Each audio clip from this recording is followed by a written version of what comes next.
Douanta info lajɛbaw bɛɛ lajɛlen an ka foli b'aw ye dante foli min na aw bisimila an ka dɔgɔkun rapu kan i n'a fɔ semaine o semaine an bɛ wuli an bɛ se an ka rappeur dɔ ma u bɛna dɔ fɔ an ɲɛna Douanta gɛlɛya ka rapu bɛ cogo di rapu yɛrɛ bɛ ka taa u bolo cogo min na u sɛgɛnnen don u bɛ sɛgɛn minnu kɔnɔna la u bɛ dɔ fɔ an ɲɛna ani u ye rapu daminɛ cogo min na bi an wulila ka se Alvin de ma a bɛna tɔgɔ yɛrɛ a fɔ an ɲɛna Alvin i ni ɲakuma i bisimila.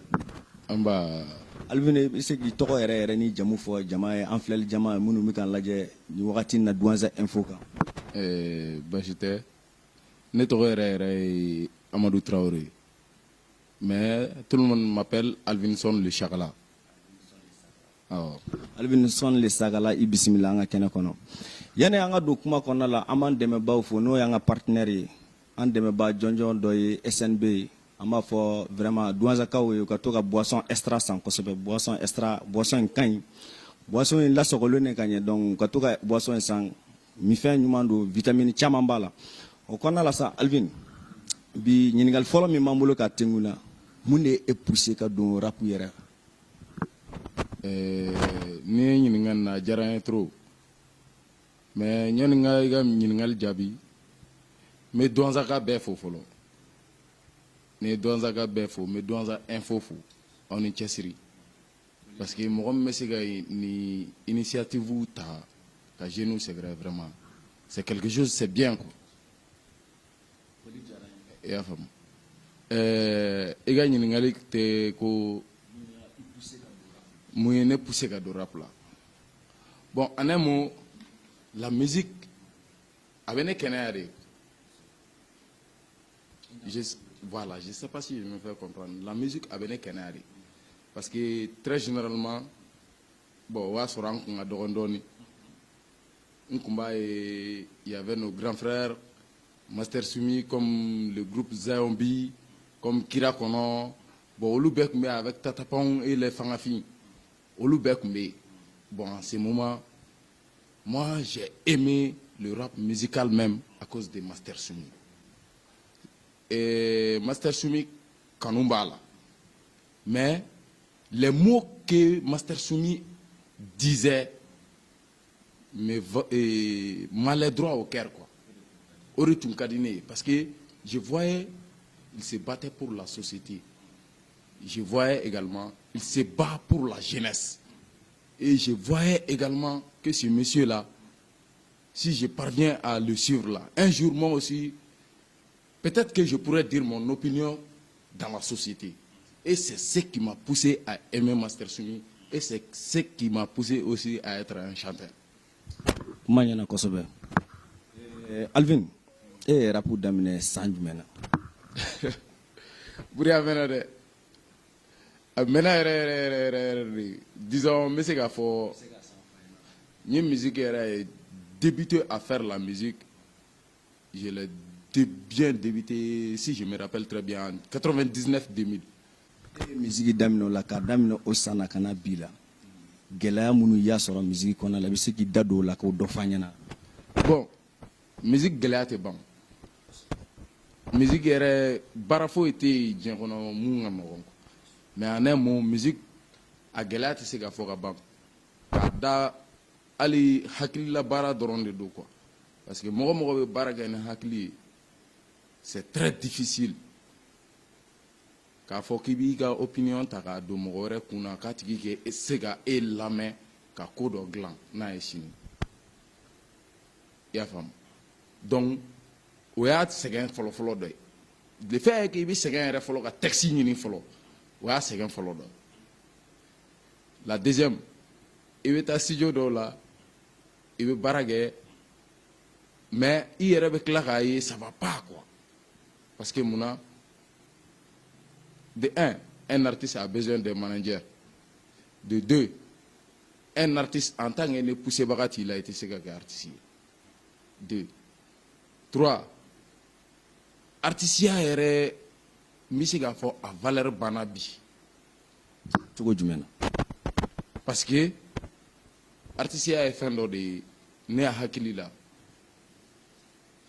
Et armadenw kan ka ɲɔgɔn bilasira de mais c'est vrai mɔgɔ bɛ tulonkɛ kɛ an bɛɛ bɛ manamanakan fɔ mais il faut savoir ce que tu fais, que ce soit un truc bien pour la société et pour toi-même. On est à Glinata quoi. Mais musique, quelle est nos fins de vraiment ma femme quoi. Parce que c'est vrai, mais clones est de armadon dominé jusqu'à ce que des gens qui ont c'est enfants dans la musique tournie.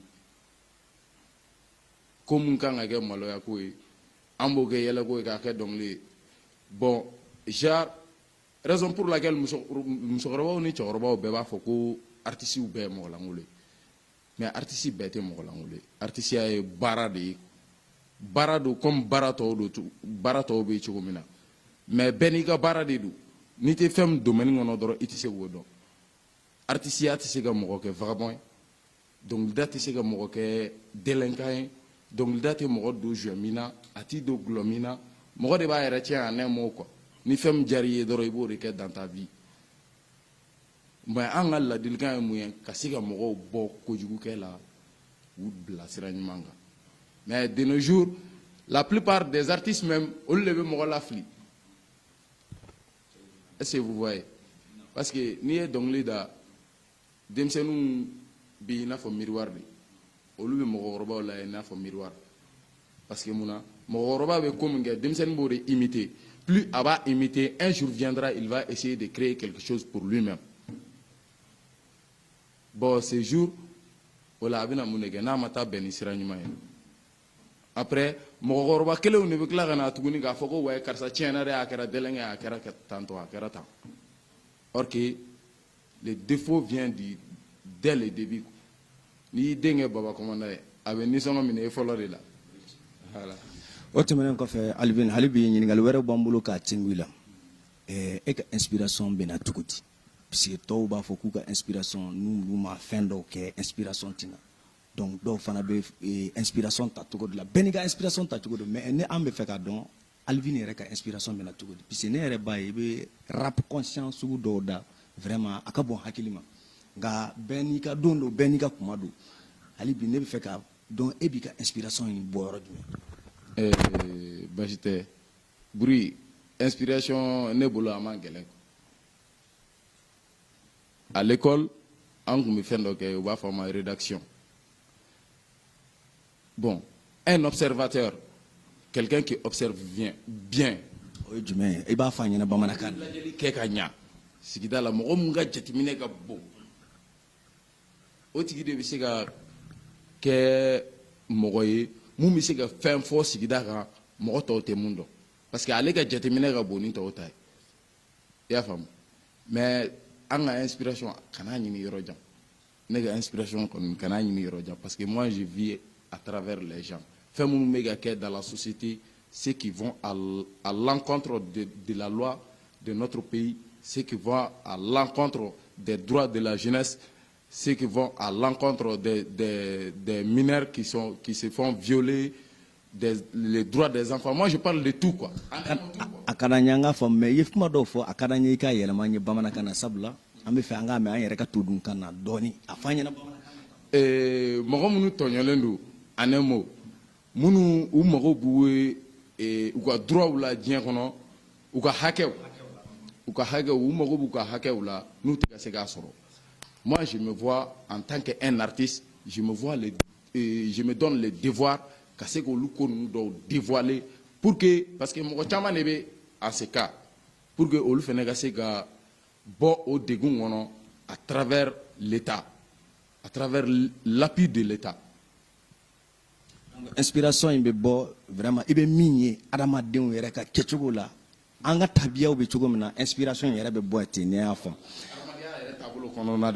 kosebe kuma nyana hali be nyodo fo nyana douanza info laje bawo ananga rapper be nyongo fe na dole de Alvin Soko ne yere ba fama le bourgeois anale de be nyongo ka bi anga plateau nga dogo kun rap ko nala ali bi amande me bawo fo no e vraiment boisson extra mogo e ambu fo dante folie na ka folie la c'est vraiment douanza munu mi ka en flé ni wakati na nga folie bu bela jele anga folie fana be ni wakati na gouverneur na ka jama be pisi ulu fana sanga ani wati na willa ubanko ube kan deme kosobe anga deme ba jonjo do ambu fo dante folie na anga folie ba anga partenaire bela jele anga partenaire ka cha nga ambu be fo ka bo anga kena konala Alvin i ye nafa dɔ sɔrɔ dɔnkilida in kɔnɔna la Douentza kɔnɔ yan. Bon, Douentza kɔnɔ ne m'a daminɛ fɔlɔ ka dɔnkili nafa dun. Mais à travers le Mali, il y a beaucoup de personnes qui me connaissent. Mali kɔnɔ. Mali kɔnɔ. Mɔgɔ caman bɛ minnu bɛ n dɔn mais u tɛ ne dɔn ni dɔnkilidala ye.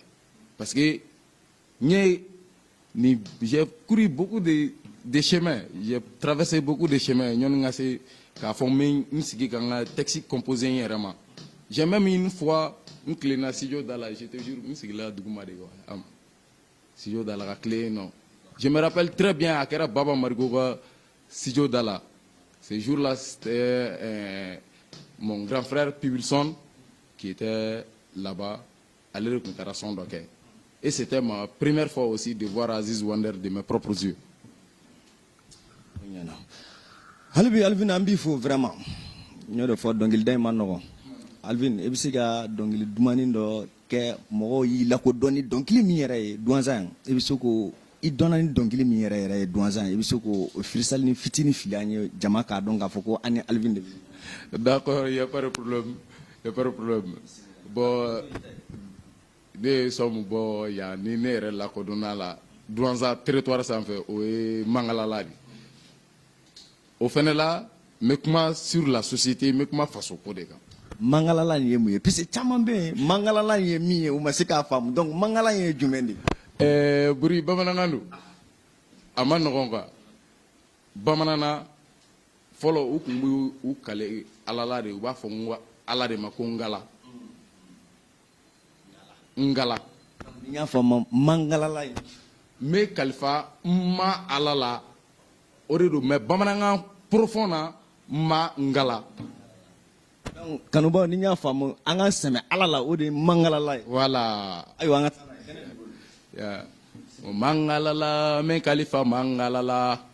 Mangalala men kalifa Mangalala. Mangalala men kalifa Mangalala. Ni maliba sigi du ɲagami na tonga kalifa Mangalala.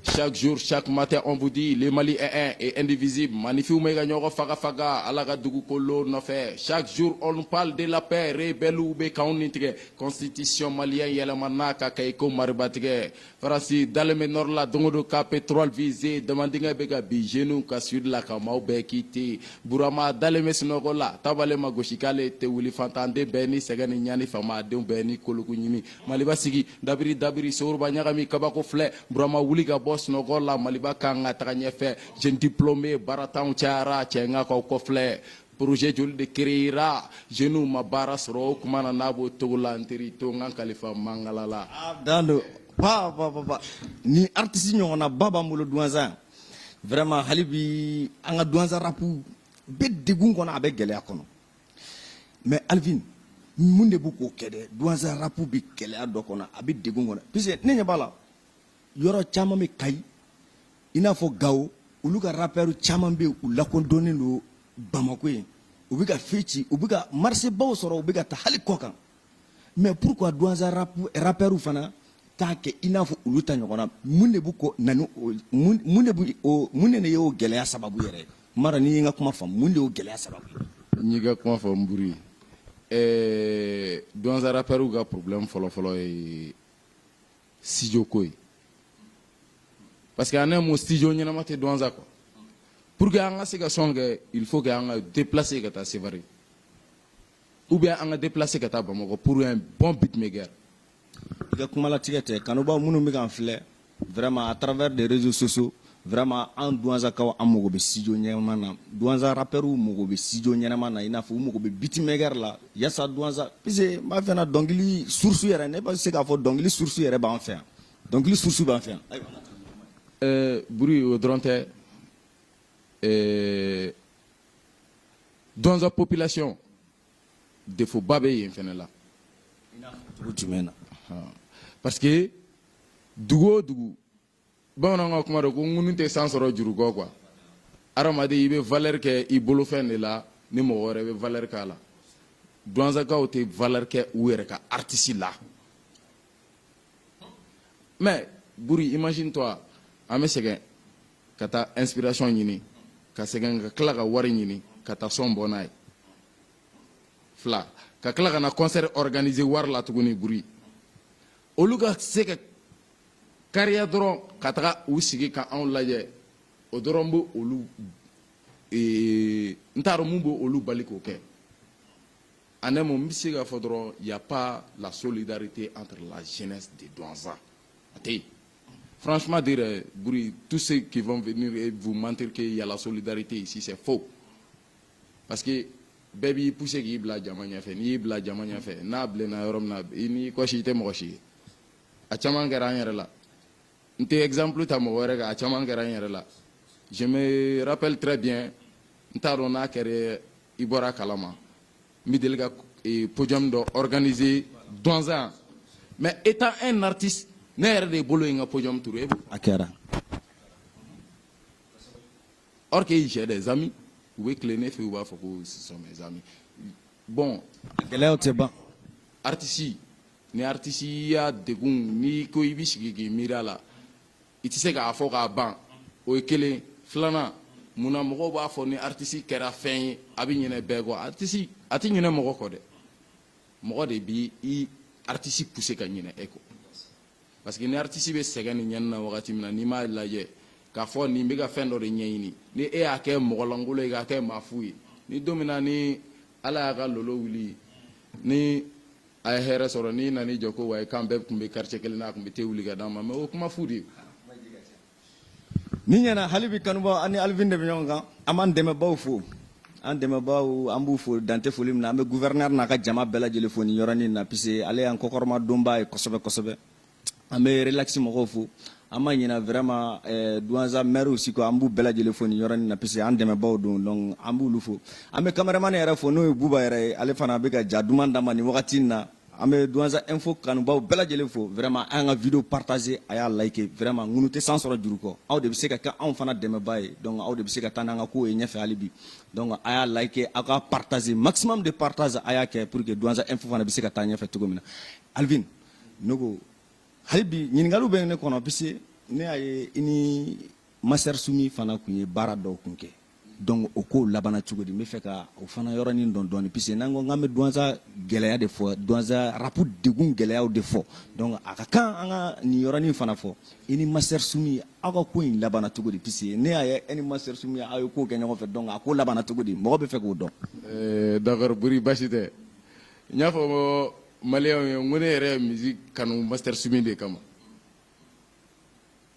I y'a faamu bon à un certain moment n y'a ka publication dɔ de ye parce que n kun fɔmana ka connecter bon n y'a ka publication dɔ de ye Festi Hip Hop c'est un concours de rap n ko n ko Master Sumi de ye nin organisé n ko d'accord il faut que ne ka n présenter nin na quoi parce que c'est mon idole et j'aurai la chance de rencontrer mon idole en face. 1 de 2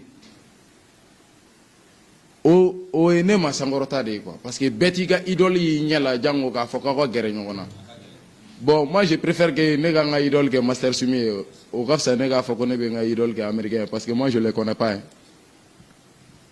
Ne t'u dɔn. mais a ko labanna cogo di aw ka festival nin ko labanna cogo di. Festi Hip Hop a diyara parce que hali k'a dan ani rappeurs wɛrɛw ye ɲɔgɔn ye qui vient de différentes régions. Au bɛɛ ani mɔgɔbaw ye ɲɔgɔn ye on a eu à causer u ye formation k'an kun sur le rap musical vraiment ça a été très très cool et puis on a été je sais pas comment dire non on a été bien accueillis avec eux Dédé on a été voilà à une formation ɲɛnamaw kɛ en même temps on a été diplômé. mais ne y'a mɛn k'a fɔ ko e de fana ye taara Moti représenté o kuma in ye tiɲɛ ye wa Moti bɛɛ e de taara Moti représenté. Buri o kuma ye tiɲɛ ye mais n kelen tɛ parce que jamako don concours de kɛra Mopti bon j'ai été élu premier et au sein du mouvement rapologique conscient. mais e k'o ɲɛfɔ an ɲɛna bamanankan na. en bas fond mon rap conscient oh ne de kera au premier master sumiga concours là Mopti kata Mopti ka représenté mais j'étais pas seul, j'étais avec le deuxième et le troisième parce que j'étais avec 8KM et le groupe Polanti de Mopti. Ninyana kanubaw ani anga vraiment rapper amba fanga rapper bado bi douanza kona vraiment parce que rap kanu bala donc anya bala guitare fana ba bolo bi donc il se ka démonstration do kanya guitare na fana o fana e système vrai ka fara ba fena bara en kona la halibi donc il se ko démonstration do ni kanya. Il y a pas de problème, il y a pas de problème. OK. Même si je sais que je voyage sur le temps. À savoir que la vie, oui, c'est qu'un bout de temps. Merci à tous ceux qui vont pleurer mon départ. Mais bien avant, un gros big up à tous mes fans.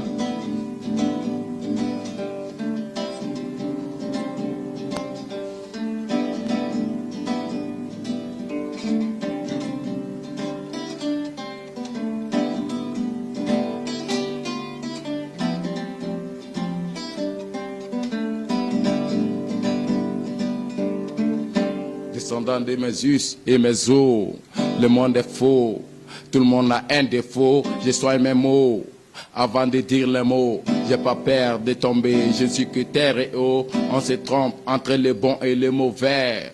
T'as-tu posé la question à toutes tes quêtes au cours d'une vie, oui, la mort nous guette pendant qu'au sommeil on rêve tous d'une jet. La pauvreté nous inspire à viser le succès, or que la vie n'est qu'une farce, tout le monde le sait. J'ai pas eu de réponse, oui, à mes nuits blanches, parce que mon pays est sous contrôle des calaches. Sais-tu pourquoi tu es riche et pauvre à la fois? Sais-tu pourquoi trop de jeunes gens perdent la foi? Sais-tu pourquoi tu mendicites étant bourgeois? Or que tu vis dans un peuple, un but une fois.